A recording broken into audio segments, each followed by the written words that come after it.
Quiero saludar como cada viernes a Jairo Libreros, analista permanente de NTN 24. Jairo, bienvenido. Y Dani, es un gusto terminar la semana contigo. Qué bueno, hay varias cosas y varios temas, por supuesto, sobre la mesa informativa. Pero quizás me gustaría comenzar con esta referencia de Nicolás Maduro en relación a la mejor democracia que jamás ha tenido Venezuela. Nosotros tenemos la mejor democracia que jamás se haya tenido en la historia de Venezuela. Es una democracia protagónica, popular, participativa. Es una democracia que genera derechos políticos, sociales, de plenas libertades, de debate público. Democracia protagónica. Y Daniel, yo no sé qué pensarán pues la gente. Bueno, claro, democracia, ellos, los protagonistas, la revolución es la protagonista, es participativa, ellos participan, los demás obedecen. Exacto, y Dani, y sabes que uno de los debates más intensos, por lo menos desde el punto de vista filosófico, que planteó a nivel internacional Chávez, por lo menos el presidente Chávez en vida, giraba en torno del cambio entre democracia liberal y democracia participativa. Claro, con un perfil en donde ellos deciden lo que quieren y manipulan una cantidad de aspectos relacionados con la revolución. Pero ese punto yo creo que sí fue importante y fíjate que en cierta medida el presidente Chávez sacó muchos beneficios de ese debate, porque en otros lugares del mundo en estos momentos se contempla no solamente la crisis de la democracia liberal, sino la necesidad de buscar otro modelo. Chávez corrió con mala suerte, afortunadamente para América Latina, porque en el momento en que él plantea originalmente este debate, se hace entre el 2010 y el entre el 2001 y el 2002 aproximadamente, pero él llega con una fundamentación política muy grande a la reunión de Lima del año 2001, el 11 de septiembre. Él iba con un propósito: tumbar la Carta Democrática, que no fuera aprobada, con un solo argumento: que América Latina tenía que dejar atrás el pasado de la democracia liberal y apostar de lleno por la democracia participativa. Pero pues la vida te da unas enseñanzas muy fuertes. Esa reunión estaba programada para las 10 de la mañana, pero a las 8:35 de la mañana, 2 aviones se estrellan contra las Torres Gemelas de Nueva York. El canciller Colin Powell, del presidente George Bush, estaba en Lima. Hábilmente, él dijo que se mantenía la reunión y pidió un voto por la Carta Democrática como una muestra de solidaridad por la democracia más importante del mundo, que era Estados Unidos. Hasta el propio gobierno de Venezuela aprobó, sin decir la más mínima palabra, la Carta Democrática Interamericana. Claro, ahí perdió mucho espacio. Claro, pero se aprueba, pero no se ha aplicado. Lamentablemente, yo creo que es la... O sea, se le dio un voto, se aplicó, siguió vigente, pero muchos han pedido que sea aplicada, por ejemplo, en Venezuela. Lo ha pedido la oposición y lo han pedido representantes de otros países en el seno de la OEA.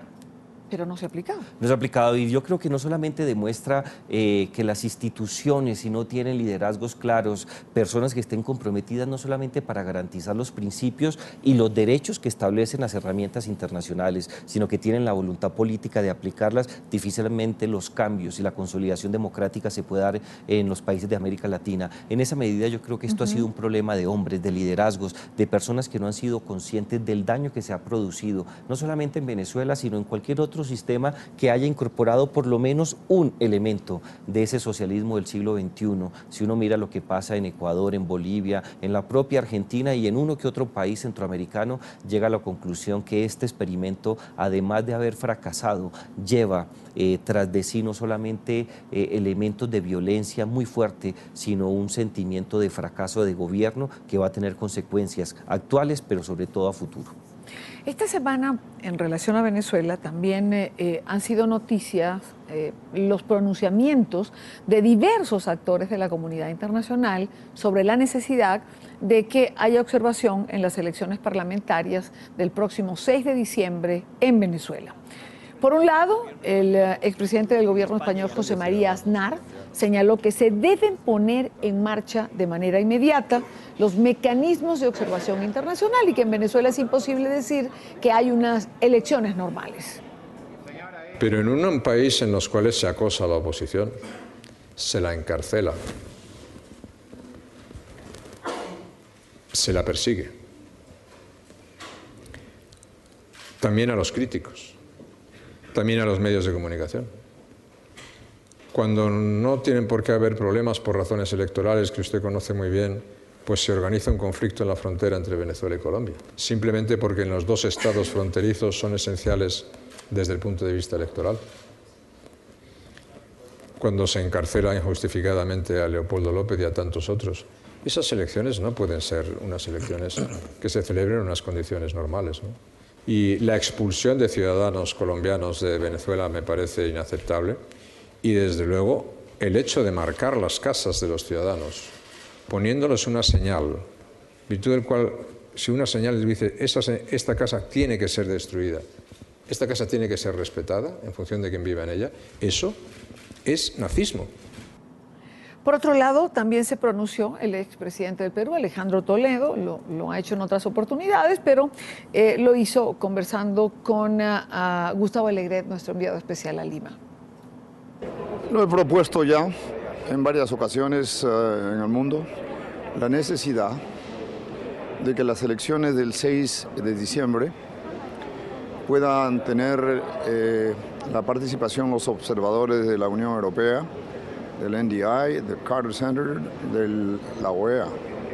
Estoy pidiendo en Madrid, en la reunión del Club de Madrid con 96 jefes de Estado, de que 30 jefes de Estado de diferentes nacionalidades del mundo vayan 2 semanas antes de las elecciones a ver la calidad de la democracia en Venezuela.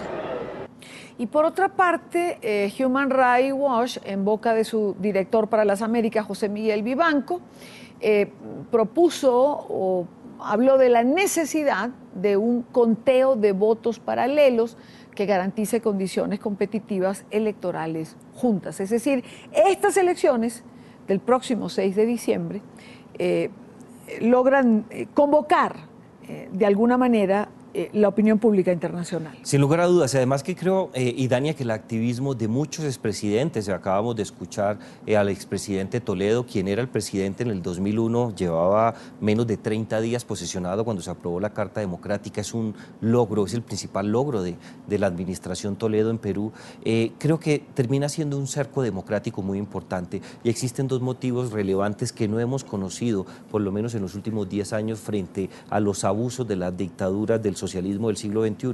El primero de ellos es porque creo que el ambiente ya es propicio, no solamente para invocar de una manera mucho más tranquila la Carta Democrática, sino que el mensaje a la comunidad internacional, que cada día es más fuerte, ya no solamente por cuenta de exmandatarios de América Latina, sino por otro tipo de jefes de Estado o de gobierno que a nivel internacional han demostrado su preocupación y su interés por buscar mecanismos. Y ese punto, y Dani, yo creo que es interesante, cuando hay esa confluencia de actores relevantes a nivel internacional, cuando los actores políticos se interesan por este tipo de temas, empujan a las sociedades para que se solucionen este tipo de temas, también se crean puentes importantes, Idania, porque mal que bien hay que tener en cuenta que a un tipo como Maduro no se le puede acorralar, siempre hay que dejarle un mecanismo que le permita una salida.